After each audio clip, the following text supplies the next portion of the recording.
Why I don't want you to keep your money in the bank. We've been told since we were kids, especially the old generation, put your money in the bank, save it, you will earn some interest. But that was decades ago.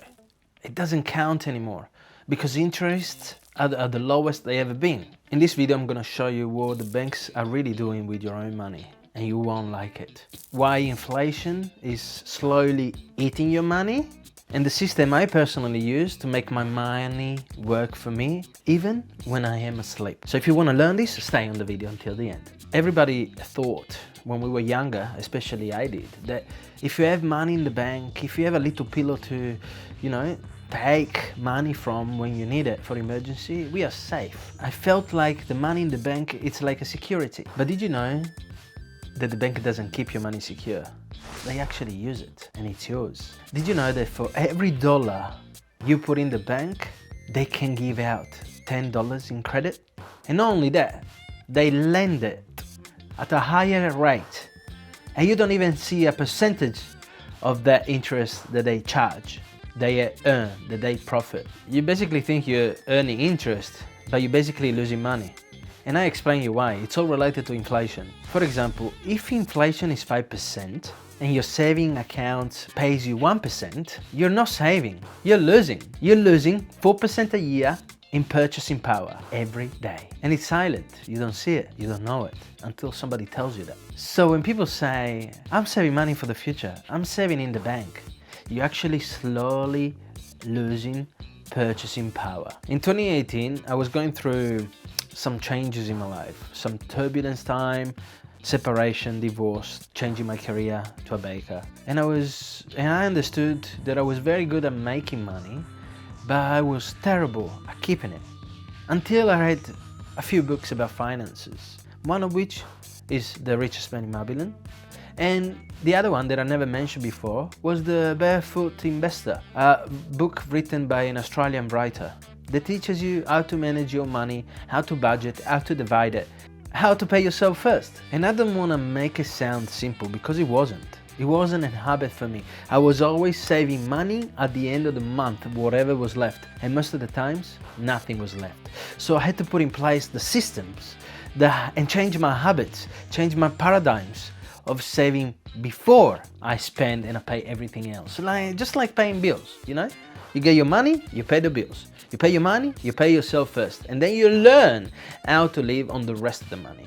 And I can tell you, and I can promise you, that you will learn. It's not hard, it just takes time. And through that process, I also understood that I not only had to save money or pay myself, if I wanted to become wealthy one day, I had to learn how to invest my money, how to make my money work while I'm asleep. And one of the different ways that I approached was cryptocurrency, ETFs, through a spaceship app that I showed you in the latest video, and starting to build the business. So I was investing my money into 3 different sectors. I was diversifying my small micro bakery, my crypto portfolio, and my spaceship ETF. I was learning slowly also that I didn't have to splurge in coffees every day because that amounts to heaps of money. I've learned how to save on my car insurance, on my house insurance, home content. I negotiated new terms and conditions with my phone provider, with my electricity provider, with my gas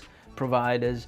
I've learned that you can save money through different ways. And all those small changes at the end of the year make you keep in your pocket much more. Because we tend not to look far enough to understand how much we can save. We only look what we can see. If it's in front of you, you see it. If it's too far, you can't focus on it. And this is something that you learn through habits, to experience, and to consistency in small actions that you do every day. So I stopped buying coffee. I started making my own coffee in a home, or buy my, the terrible coffee that you find in a supermarket that you just mix with hot water.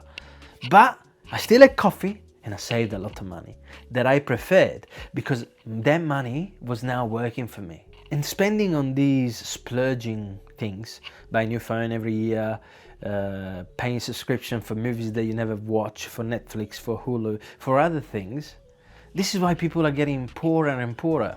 And this is why the rich people are actually getting richer and richer, because they own those companies. And they might own them personally, or they might own shares or stock options in their companies, or they buy ETFs. That's the way. The rich understand something that normal people don't.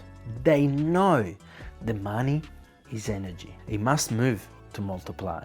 Otherwise, it will just slowly die in their bank accounts. So the question is, what should you do instead? And here are some options for you. You should always try, as first thing, to build enough cash that equals to 2 or 3 months of expenses and basically your own wage. And that's my emergency fund. You know, something that my car might break down, an extra bill comes, some trips for the school, some fundraising. You know, there's always uncalculated expenses that come at the end of the year. That you are an employee or that you are an employer. It doesn't matter. Step 2 is you must learn to pay yourself first. Minimum 10%. And I already said, if you earn $1,000 a week, you must take that $100, which equals the 10%, and put it away somewhere where you will never touch it, and make it work for you. Step 3, make your money work for you. Do some investments, learn about investments, read, study, watch YouTube videos. Find people that have done what you want to do. Do your, of course, proper research before you trust them 100%, but study finance to be able to become wealthy, to be able to invest money in things that you believe in.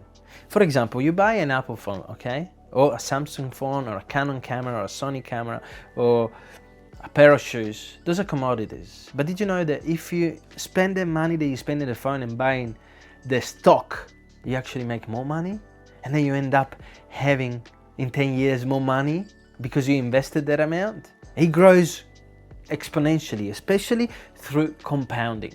The 4th is probably the most important one, because you need to learn how to manage your money. You need to budget. You need to cut everything that's not necessary in your life. And I don't mean that you have to stop taking your woman for a date, you have to stop drinking coffee once a week, but you can limit some expenses that are not important. And here's something that nobody tells you. Wealth is not about lack or income. It's about your habits. Every time you choose to save your money, that you choose to invest the money instead of holding to your money, you're becoming someone you never were before. Someone who one day will look back and say, hey mate, you did a good job. Thank you for saving. And once you start saving and investing and you see that your net worth grows, you can't stop. It becomes like a very positive addiction. And once you start, you realize that it's not about the money, it's about the freedom that money can give you. And that's invaluable. And I'm gonna tell you this, it's about never having to depend on someone else again. And isn't that powerful? You only depend on yourself. If this message hits with you, you know what to do. Start. Don't hesitate. Make the right homework to find the right set and investment for you. But first step, save the 10%. And you know what? Believe in it. Believe in yourself, because I believe in you.